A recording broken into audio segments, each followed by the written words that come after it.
9 live देख रहे हैं आप और मैं हूं आपके साथ प्रज्ञा सिंह। बहुत बहुत स्वागत है आपका हमारे आज के इस खास प्रोग्राम में। आज के इस प्रोग्राम में एक बार फिर से बात करेंगे टीवी एक्ट्रेस तुनिशा शर्मा और उनके को एक्टर और एक्स बॉयफ्रेंड रह चुके शाहजान खान के बारे में। दरअसल तुनिशा शर्मा का तो निधन हो चुका है। तुनिशा शर्मा का केस लगातार इसमें छानबीन हो रही है, लेकिन शाहजान खान जो है वो 24 दिसंबर का वो दिन जिस दिन उन्हें हिरासत में लिया गया और तब से लेकर आज तक शाहजान खान को राहत नहीं मिल पाई है। उनकी मुश्किलें लगातार बढ़ती हुई दिखाई दे रही है। लेकिन क्या 15 और 17 फरवरी को शाहजान खान को हाई कोर्ट से राहत मिलेगी या नहीं? वो कौन से सबूत होंगे जो शाहजान खान को जेल से बाहर ला सकते हैं और आखिरकार वो कौन सी दलीलें होंगी जो शाहजान खान की न्यायिक हिरासत को एक बार फिर से बढ़ा सकते हैं? क्या कुछ इस तरीके के जो तमाम सवाल हैं आज के इस प्रोग्राम में, इन्हीं पे हम चर्चा करेंगे और समझने की कोशिश करेंगे कि आखिरकार कहां तक पहुंची है शाहजान खान और तुनिशा शर्मा के केस की जांच और अब क्या लगता है कि क्या शाहजान खान को हाई कोर्ट से राहत मिलेगी या नहीं। प्रोग्राम में चर्चा के लिए मेरे साथ मौजूद है मेरी बेहद ही खास सहयोगी अंकिता। अंकिता, आपका बहुत बहुत स्वागत है। बहुत धन्यवाद प्रज्ञा। अंकिता, देखिए, तुनिशा शर्मा का केस जब से सामने आया है लगातार एक चीज तो हमने देखी कि शाहजान खान को राहत मिलती हुई नहीं दिखाई दी और ये चीज सबसे ज्यादा हैरान कर देने वाली इसलिए क्योंकि शाहजान खान के खिलाफ अब तक कोई ऐसा पुख्ता सबूत नहीं मिला, कोई मैसेज, कोई कॉल रिकॉर्डिंग या कोई भी ऐसा गवाह जो ये कह सके कि शाहजान खान की वजह से ही तुनिशा का निधन हुआ। फिर भी शाहजान खान 24 दिसंबर से लेकर आज तक वो न्यायिक हिरासत में है। लगातार उनसे पूछताछ की जा रही है। एक्टिंग करियर उनका लगभग पूरी तरह से बर्बाद हो चुका है। उनके परिवार को सोशल मीडिया पर ट्रोल किया जा रहा है। तो सबसे पहले और सीधा सवाल मेरा आपसे यही होगा कि सबूतों की कमी की वजह से ये केस तो लंबा खिंच रहा है, लेकिन इसमें शाहजान खान की कितनी मुश्किलें बढ़ रही है? जी बिल्कुल, बहुत इंतजार है शाहजान खान के परिवार को भी, क्योंकि हम लगातार फॉलो करते रहते हैं शाहजान खान के परिवार को भी, तुनिशा के परिवार को भी। और शाहजान खान की माँ है, वो बहुत इंतजार कर रही है कि उनका बेटा जल्द ही जेल से बाहर निकलेगा। ऐसे में सबूतों का ना मिलना शाहजान खान के लिए मुश्किलें तो बढ़ा ही रहा है, क्योंकि देखिए एक ओर से जहां हम एक पहलू से ये देखते हैं कि शाहजान खान के खिलाफ एक खुशखबरी है, क्योंकि शाहजान के लिए खुशखबरी है क्योंकि अभी तक उसके पास कोई सबूत नहीं है, मगर उसके खिलाफ आप दूसरा पहले ये भी तो देखिए ना कि सबूतों की कमी की वजह से शाहजान खान की न्यायिक हिरासत भी तो बढ़ाई जा रही है।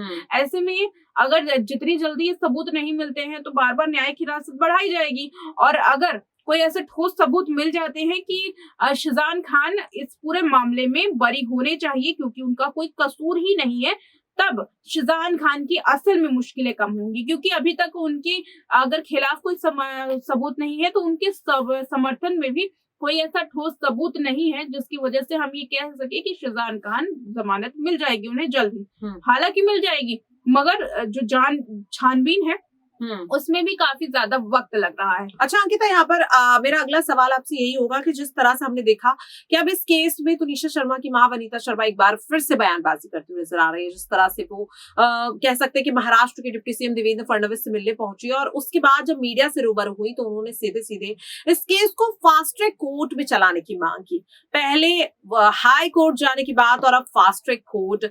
आखिरकार क्या लगता है, क्या तुनिशा शर्मा की मां ये चीज समझ ही नहीं पा रही कि पहले एक कोर्ट में तो पूरी तरह से कार्रवाई हो जाने दीजिए, क्योंकि आप ही की डिमांड थी कि ये केस हाई कोर्ट में जाए। अब हाई कोर्ट में फैसला नहीं आया और वो सीधे सीधे फास्ट ट्रैक कोर्ट की बात कर रहे हैं। तो लगातार जिस तरह से वो इस केस को अलग अलग कोर्ट में चलाने की मांग कर रही है, क्या लगता है क्या उनकी ये मांग इस केस में इंसाफ दिलवा पाएंगी या फिर वो सिर्फ ये चाहती है कि शाहजान खान इस केस में फंसते रहे, लगातार केस जो है वो पहले इस कोर्ट में फिर उस कोर्ट में ऐसे करता रहे? क्योंकि देखिए फैसला तो जाहिर सी बात है कि जब तक एक कोर्ट नहीं सुना पाएगा दूसरा कोर्ट भी उसको कुछ नहीं कर पाएगा, लेकिन जिस तरह से वो लगातार ये चीजें कर रही है, क्या इससे तुनिशा को इंसाफ मिल पाएगा?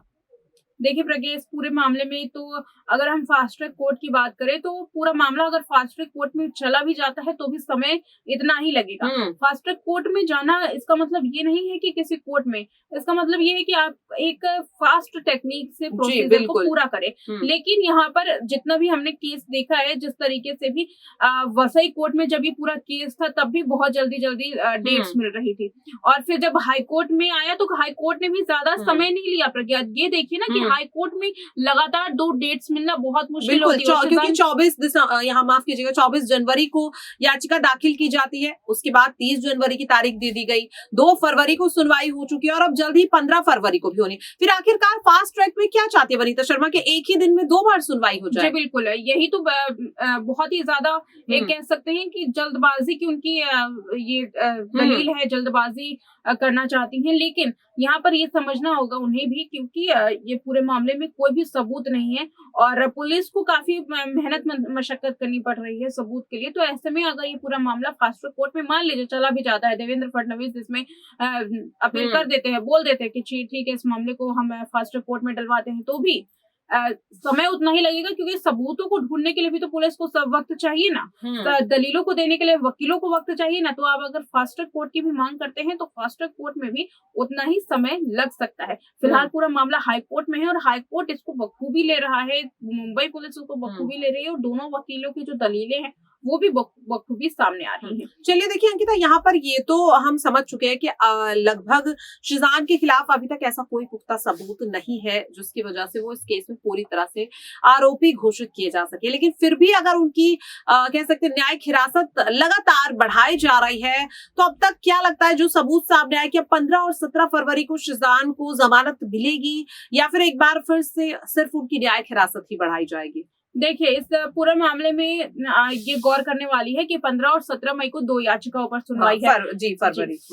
पहली याचिका है शिजान खान की एफआईआर रद्द करने को लेकर के, दूसरी याचिका है शिजान खान की जमानत को लेकर।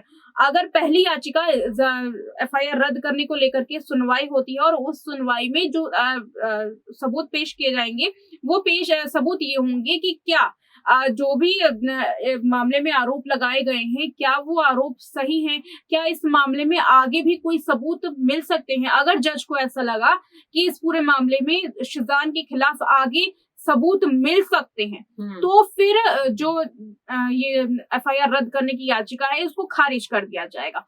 मगर अगर उन्हें नहीं लगा और उन्हें ये एहसास हुआ कि शिजान खान पर लगाए गए सभी आरोप झूठे हैं तो फिर जो ये एफआईआर रद्द करने की याचिका है इसे मान लिया जाएगा। अगर एफआईआर रद्द करने की याचिका को मान लिया जाता है तो 17 फरवरी की सुनवाई होगी ही नहीं, क्योंकि वो जमानत याचिका को लेकर के है।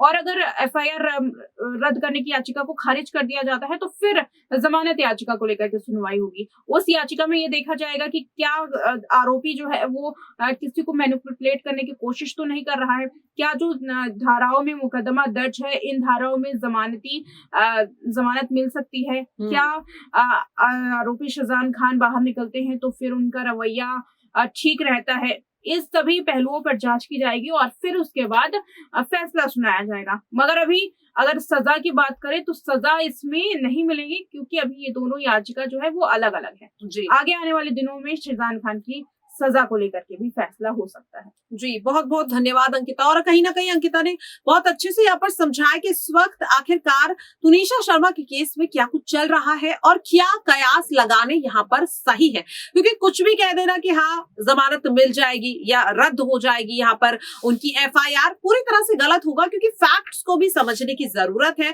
और ये चीज शिजान खान के फैंस को भी समझने की जरूरत है, क्योंकि लगातार उनका गुस्सा कोर्ट के फैसले को लेकर के आता है कि आखिरकार जब सबूत नहीं है तो फिर भी क्यों उन्हें अभी तक न्यायिक हिरासत में रखा गया है। तो फैंस को भी ये चीज समझने की जरूरत है कि कोर्ट एक प्रोसीजर के अकॉर्डिंग काम करता है और इस वक्त शिजान खान को पूरी तरह से बरी किया जाएगा नहीं, इस पे कुछ भी कहना अभी सही नहीं होगा। लेकिन हाँ, 15 और 17 फरवरी की तारीख बहुत ही जल्द आने वाली है और देखना दिलचस्प रहेगा कि आखिरकार हाई कोर्ट क्या फैसला सुनाता है और क्या हाई कोर्ट का फैसला शिजान खान के पक्ष में आएगा या उनके खिलाफ। आपकी क्या राय है कमेंट बॉक्स में जरूर शेयर करिएगा। आज के इस खास प्रोग्राम में इतना ही, मुझे दीजिए इजाजत, नमस्कार।